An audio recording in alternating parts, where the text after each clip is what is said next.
Plus, we continue our investigation into a war between protesters and the Church of Scientology. Tonight, hear from a former Scientologist who says that she was abused for years. It's a story you'll only see right here on News Channel 3.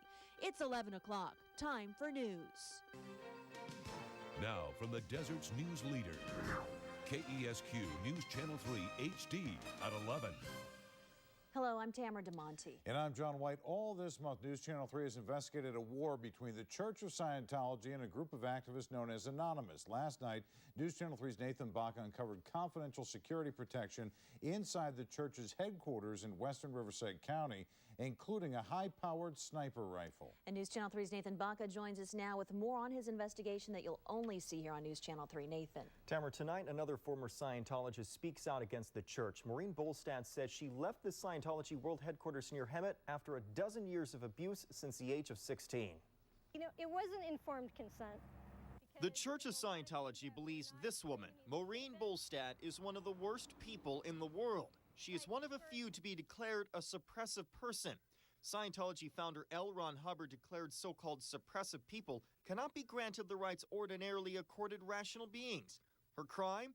Talking to the media about the church. Bolstad was recruited into the Church of Scientology at age 16. She was told she'd get an education and the chance to see the world. 26 years later, she walks down Gilman Springs Road where Scientology's world headquarters is located. She walks with a sense of fear. I lost like 3 years of my life staying out here, and the confessional procedures were just torture. They weren't to help me. They were to get me to introvert and think about what I've been doing wrong as to why I wanted to leave.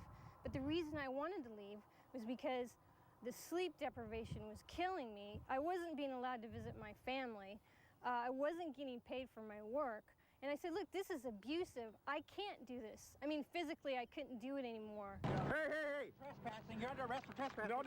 You're under arrest for trespassing. Hey! When she tried to leave, Bolstad says guards tackled her much like they recently tackled protesters. When she tried to leave again, she says they placed her in the Rehabilitation Project Force, known as RPF. This special rehab center is located at the old Gilman House in the northwest section of the Scientology headquarters. Bolstad says she was assigned manual labor. Maybe like 7 a.m. or so until the sun went down, and I got $11 a week for that. And I got meals. I basically ate in they had a shack out there. I had to eat separate from everyone else because I was lower status and I was being segregated from everyone else. Bolstad didn't spend all her years in the RPF. To prove her claims, Bolstad showed us her Social Security tax forms. Despite working nearly 100-hour work weeks shooting Scientology videos, many years she earned nothing at all. She says the church forced her to pay for the camera equipment she broke when she first started on the film crew. What do you say to the belief the Church of Scientology is saying that what happens at RPF is only counseling? I say that's a lie because there's a lot of punishment involved.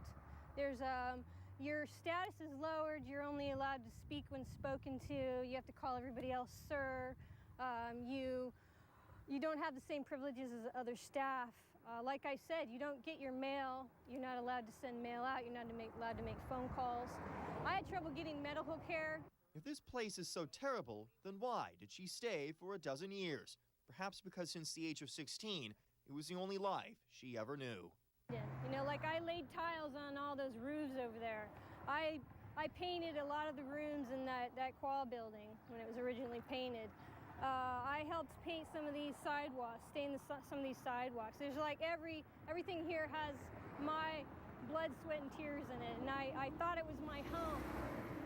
I considered this place my home, and that's why I was investing in it. We will have the second half of our interview with Maureen Bolstad Wednesday night at 11. Bolstad tells her account of 12-year-olds working in the church headquarters and women coerced to have abortions or risk being declared a suppressive person by Scientology leadership. So we are continuing our investigation. We'll have plenty more coming up. Quite a story. As this investigation goes on, you're not getting any comment from the church now. So far not. We have News Director Bob Smith has extended the offer to Tommy Davis, who we've interviewed before, to have some sort of comment. We still haven't got that just yet. If we're going to be interviewing somebody else, we look forward to interview with church leader David Miscavige. All right. We'll see what happens.